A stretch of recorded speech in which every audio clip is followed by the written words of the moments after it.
चलिए आज रीता कुमारी के कथा संसार में सुनते हैं उनकी कहानी मेरे पापा।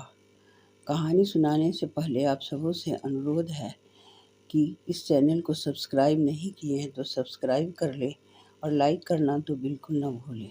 तो चलिए सुनते हैं रीता कुमारी जी की कहानी मेरे पापा। रात के 12 बजने वाले थे पर निधि की आंखों में नींद का नामो निशान तक नहीं था। अपने कमरे की खिड़की पर खड़ी दूर दूर तक पहाड़ों के बीच फैली सर्पीली सड़कों को निहार रही थी, जिसके किनारे लगे खंभों पर जलते बल्बों की कतारें उसे हमेशा वशीभूत किए रहता। पर आज वही काली बल खाती सड़कें उसे काले भुजंग सा लग रहा था, जिसने देखते ही देखते उसकी सारी खुशियां को ही निगल गया था। हरिद्वार से लौटते समय उसकी मम्मा दिव्या सक्सेना का बस इसी सड़कों पर दुर्घटनाग्रस्त हो गया था। पूरे 15 दिनों तक जिंदगी और मौत के बीच झूलने के बाद वह काल के गाल में समा गई थी। इन 15 दिनों के दौरान एक दिन जब वह अचानक पूरी तरह होश में आ गई थी, जिससे निधि के मन में उनके जीवित रहने की आशा बंध गई थी, उसी अवसादपूर्ण स्थिति में वह निधि को एक ऐसा सत्य थमा गई थी जिसने उसके अस्तित्व के ही परखच्चे उड़ा दिए। 22 वर्षों से जिस माँ के आंचल तले उसने प्यार और सुकून भरे जीवन जिए थे, एक ही झटके में वह काल तो उन्हें ले ही उड़ा, साथ ही मम्मा के बताए एक सत्य ने उसे अपने पापा के छत्र छाया से भी महरूम कर इस भरी दुनिया में अकेला और अजनबी बना दिया था। जिस पापा ने बचपन से लेकर आज तक उसे इतना प्यार किया कि वह कहते नहीं थकती थी कि उसके पापा दुनिया के सबसे अच्छे पापा हैं। जिस पापा के बलबूते वह स्कूल से लेकर कॉलेज तक अपना नाम मेरिट लिस्ट में दर्ज करवाती रही।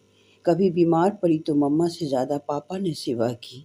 मम्मा के सिर्फ एक सत्य के उदागार से वो पापा उसके लिए अजनबी और पराया लगने लगे थे। उसका सारा प्यार, उनकी सारी देखभाल उसे एहसान सा लगने लगा था, क्योंकि मम्मा ने उसे बता दिया था कि जतिन कुमार सक्सेना ने भले ही उसे अपना नाम दिया है, उसे सिर्फ पापा का प्यार ही नहीं बल्कि पापा के सारे फर्ज भी पूरे किए हैं, फिर भी उसके जन्मदाता नहीं है। उसके जन्मदाता उसकी मम्मा के पहले पति रवि कुमार मिश्रा थे, जो पटना के रहने वाले थे। उनकी मृत्यु उसके जन्म से 4 महीना पहले ही एक सड़क दुर्घटना में हो गई थी।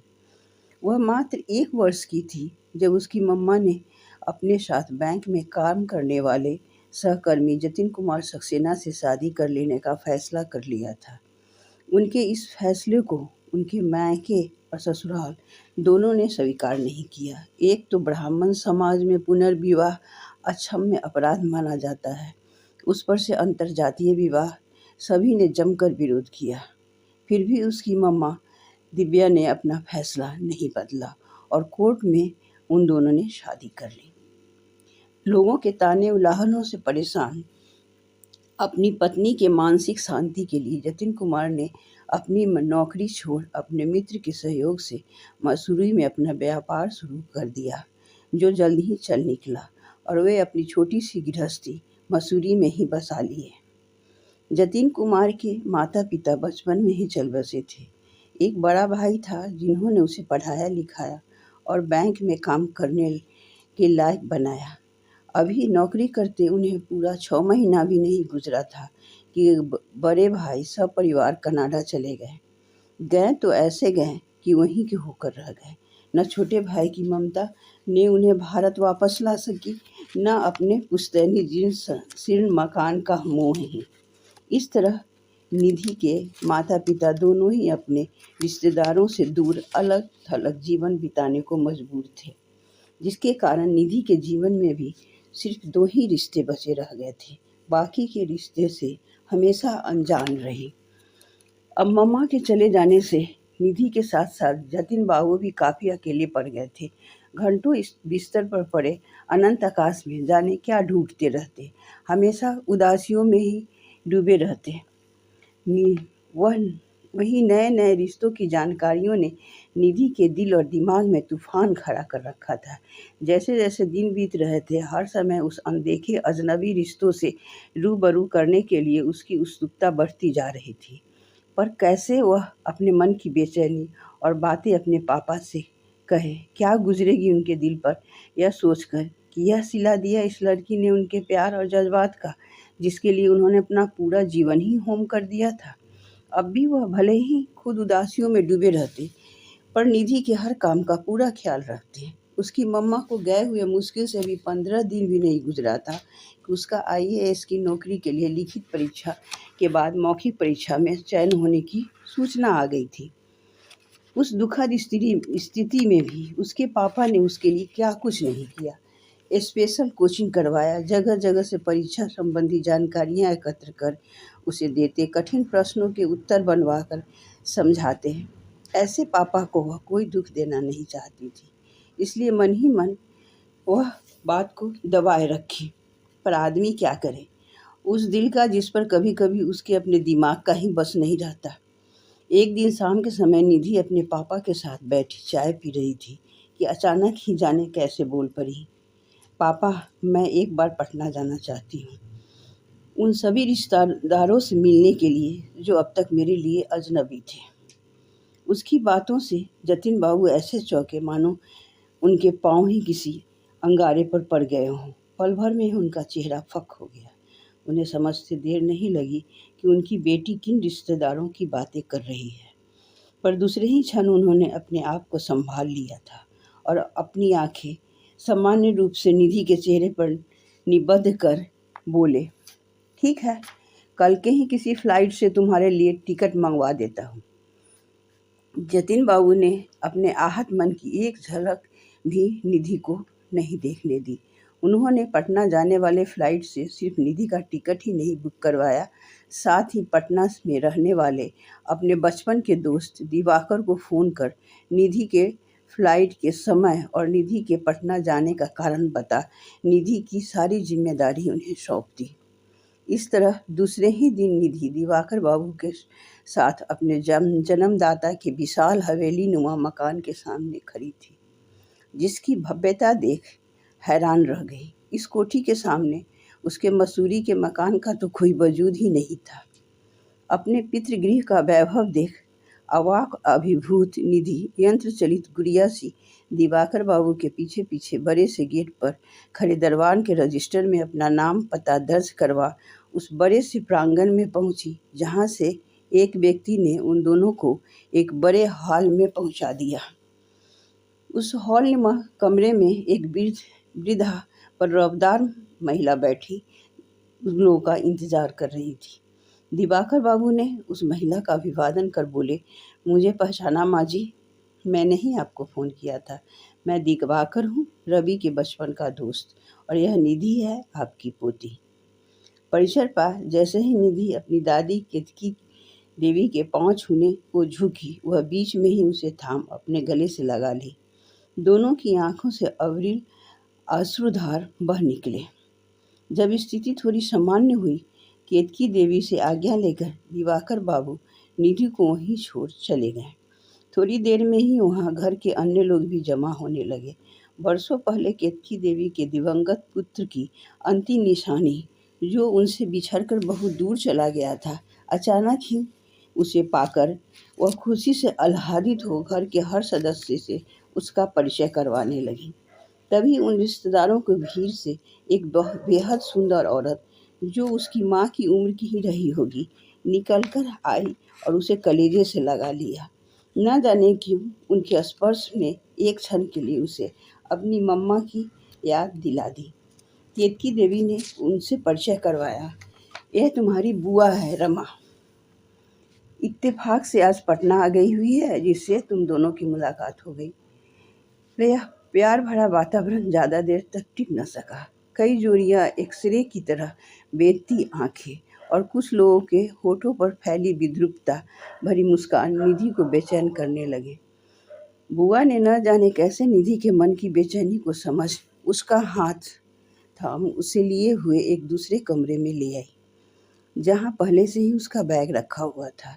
तुम हाथ मुंह धोकर कपड़े बदलो, तब तक मैं चाय बनवाती हूँ। तभी निधि की नजरें सामने दीवार पर टंगे एक लंबे कदकाठी के सुदर्शन युवक के तस्वीर पर अटक कर रह गई। निधि को उस तस्वीर को ध्यान से देखते देखकर उसकी बुआ जाते जाते रुक गई। यह तुम्हारे पिता की तस्वीर है। दरअसल यह कमरा कभी तुम्हारी माँ का था। निधि बुरी तरह चौंक पड़ी। तो यही है उसके जन्मदाता, जिनके मुंह में बंधी, जिन्हें जानने के लिए वो अपने प्यार के रिश्ते को तिलांजलि दे खून के रिश्ते ढूंढती पटना तक पहुंच गई थी। तस्वीर के सामने खड़े होते ही वह सारी जद्दोजहद समाप्त हो गई जो इन दिनों उसके दिलो दिमाग पर छाया हुआ था। वह एकटक दृष्टि से तस्वीर को निहारती रही और उसको घोर आश्चर्य हुआ जब उस तस्वीर के लिए पिता जैसे किसी जज्बे का संचार उसके अंदर नहीं हुआ। पिता शब्द से जुड़ा उस समय भी बस एक ही चेहरा उसके ज़हन में उभर रहा था, वह था जतिन कुमार का। कितना प्यार करते हैं वह निधि से, और एक निधि है जो उन्हें जीवन के कठिनतम समय में एकाकी, असहाय, दुखद स्मृतियों के साथ अकेला छोड़ाई थी। खाना खाने के बाद रात में वह अपनी बुआ के साथ ही उसी कमरे में सोई। देर रात तक बुआ अतीत की स्मृतियों में गोता लगाती रही। अपनी यादों के समुद्र से चून चून कर यादों के मोती ला उसे थमाती रही। तुम्हारी मम्मा से मेरा रिश्ता ननद भाभी का कम और दोस्ती का ज़्यादा रहा। ज़रूरत पड़ने पर हम एक दूसरे को अम्मा के प्रचंड गुस्से से बचाते। जब निष्पक्षता की बात होती, मैं हमेशा अपनी ही अम्मा और दादी के विरुद्ध खड़ी हो जाती और अपनी भाभी का पक्ष लेती। भाभी भी मुझ पर अपनी सगी बहन से ज़्यादा विश्वास और प्यार करती। भले ही वह कोई बात भैया से छिपा लेती, लेकिन मुझे बताए बिना उन्हें चैन नहीं मिलता। चाहे कुछ भी कहे कोई, उस समय भी मुझे दिव्या भाभी के शादी करने का फैसला सही लगा था। आखिर कब तक हम समाज की सरी गली प्रथाओं के लिए अपना सारा जीवन होम करते रहेंगे। बातें करते करते बुआ जाने कब सो गई। निधि चाहकर भी सो नहीं पा रही थी। उसे रह रह कर अपनी पीन पे ओढ़ा बड़ी ताई की चमकीली व्यंग्यपूर्ण आंखें और मोटे होठ पर फैली विद्रूपता और शहद घुले फरेबी वाणी दिल में सूल की तरह चुभ रहे थे। वैसे भी नई जगह, नया परिवार उसके मन को बेचैन बनाए हुए था। वह उठकर बरामदे में आ गई। वहाँ चहलकदमी करते हुए अचानक ही उसके कदम ठिठक गए। सामने के कमरे से मध्यम रोशनी के साथ ही कुछ धीमी आवाज़ें सुनाई दे रही थी। इतने दिनों बाद निधि यहाँ क्या लेने आई है? यह उसके बड़ी ताई की आवाज़ थी। अरे जीजी, दुनिया में रुपया पैसा से बढ़कर कुछ है? माँ ने जोश में आकर करोड़ों की संपत्ति को भले ही ठोकर मार गई, फिर भी अपनी बेटी के हक की बात तो दिमाग में रही ही होगी। मरते मरते बेटी को अपने पिता की संपत्ति पर उसके हक को समझाया होगा। माँ से जानकारी मिलते ही बेटी अपना खून का रिश्ता जोड़ने आ गई। एक दो बार आकर जाएगी तो अपने हक की बातें करने लगेगी। शायद तुम ठीक ही कह रही हो, पर ये अम्मा जी को क्या हुआ है? जिस औरत ने भले समाज में परिवार के मान मर्यादा की धज्जियां उड़ा दी, सबके मुंह पर कालिक फूंक कर चली गई, उसी की बेटी को गले लगाए आंखों से गंगा जमुना बहा रही हैं। निधि से इससे ज़्यादा सुना नहीं गया। रिश्तों की सच्चाई सामने आते ही पल भर में उसका विश्वास रिश्तों पर से उठ गया। वह अपने कमरे में बिछावन पर गिरकर फूट फूट कर रो पड़ी। अपनी ताइयों के निर्लज्ज आचरण, अपने ही जन्मदात्री पर चलाए गए उनके जहर बुझे तीर उसकी आत्मा को छलनी कर रहा था। एक मर्मांतक पीड़ा से वह छटपटा उठी। ये रिश्ते वजूद में आते ही उसको इतना चोट दे जाएंगे, या तो वह सपने में भी नहीं सोची थी। क्या सोचकर वह यहाँ आई थी और क्या मिल रहा था? तभी उसकी बुआ की नींद खुल गई। जाने क्या सोच वह देर तक उसके बाल सहलाती रही। वह धीरे धीरे नींद के आगोश में समा गई। सुबह में उठते ही उसने फैसला कर लिया है कि अब वह यहाँ नहीं रुकेगी। नाश्ता के टेबल पर ही वह इसकी सूचना अपनी दादी केतकी देवी को दे दी। उसके अचानक लिए गए इस फैसले से अचंभित उसकी दादी और बुआ उससे एक दो दिन तक और रुकने का अनुरोध करने लगे, लेकिन वह किसी जरूरी काम का बहाना बना उनके अनुरोध को टाल गई। अपने अनदेखे जन्मदाता के परिवार को देखने और जानने के मोह में बंधी भले ही वह यहाँ तक चली आई थी, पर यहाँ आकर उसने अपने अविवेकी फैसले पर बहुत पछतावा हो रहा था। अब एक बार फिर वह अपनी गलती को दोहराना नहीं चाहती थी। चलते समय गहनों का डब्बा उसे देते हुए केतकी देवी बोली, यह तेरे माँ के गहने हैं, इसे अपने साथ लेती जा। नहीं दादी, मैं इस गहनों को क्या करूँगी, इन्हें माँ ने ही ठोकर मार चली गई। मैं तो सिर्फ आप लोगों को देखना चाहती थी, आप लोगों के प्यार को जानना और समझना चाहती थी, सो आ गई। एक बात और है दादी माँ कि जब कोई धन फर्ज समझ कर दे, उसमें प्यार न हो, भावना न हो, तो वह प्राणहीन शरीर के समान हो जाता है। मैं इन गहनों के लाशों का बोझ नहीं उठा सकती, अतः मुझे माफ़ कीजिए। शायद अपने हिसाब से तुम्हारा सोचना भी ठीक ही होगा, फिर भी अपनी दादी की एक सीधी और सच्ची बात सुन ले। अपने जीवन के अंतिम पड़ाव पर तुम्हें पा मेरी आत्मा तृप्त हो गई है, जो बरसों से तुम्हारे लिए तड़प रही थी, पश्चाताप की अग्नि में झुलस रही थी। क्योंकि जब मुझे मालूम हुआ तुम्हारी माँ शादी कर रही है, तो मैंने ही उससे सबसे ज़्यादा प्रताड़ित किया था। अपने इसी कृत्य के कारण मैंने अपनी बहू के साथ साथ अपनी पोती को भी खो दिया। समय के साथ मेरी भी सोच बदली, तब जाकर मुझे अपनी गलतियों का एहसास हुआ। अपने हाथों में पहने कड़े को उतार कर केतकी के पहनाते हुए बोली, इसे मना मत करना, मेरा आशीर्वाद और प्रेम की निशानी है, जिसे देख हमेशा तुम्हें मेरी याद आएगी। निधि करे के लिए ना कर सकी, भरी आंखों से सभी बड़ों के पैर छू अपना बैग संभाल तीर की तरह वहां से निकल गई। वहां से बाहर आ राहत की सांस ली और सबसे पहले दिवाकर अंकल को फ़ोन कर सूचित कर दी कि वह आज ही लौट रही है। एयरपोर्ट पहुंचने पर दोपहर की एक फ़्लाइट में उसे जगह भी मिल गई।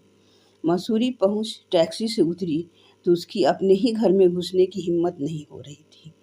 कैसे सामना करती अपने पापा का, जिन्होंने उसके कारण कितनी वेदना, कितना अपमान सहा था। बेल दबाते ही रामू काका ने दरवाज़ा खोला। सामने ही सोफा पर उसके पापा जतिन कुमार भी बैठे थे। उन्हें देखते ही उसकी अब तक की दबी रुलाई फूट पड़ी। वह बैग फेंक दौड़ती हुई जाकर जतिन कुमार के घुटनों पे सर रख कर फूट फूट कर रो पड़ी। पापा मुझे माफ़ कर दीजिए, मैंने आपको बहुत दुख दिए हैं। बाकी की बातें उसकी हिचकियों और आंसुओं में डूब गए। जितना ही जतिन कुमार उसे चुप कराने की कोशिश करते, उतनी ही बेग से उसकी रुलाई बढ़ जाती। थोड़ी देर तक जी भर कर रो लेने के बाद जब वह थोड़ी शांत हुई और रामू काके के बनाए काफ़ी पी, तब जाकर वह बोल पाई, पापा, रिश्ते चाहे जितने ही अहम हो, मेरे जीवन का चाहे जो भी सच हो, पर एक सच मैं जान गई हूँ कि मेरे लिए आपका प्यार सर्वोपरि है, जिसकी जगह कोई नहीं ले सकता। आप अभी सुन रहे थे रीता कुमारी की कहानी मेरे पापा। धन्यवाद।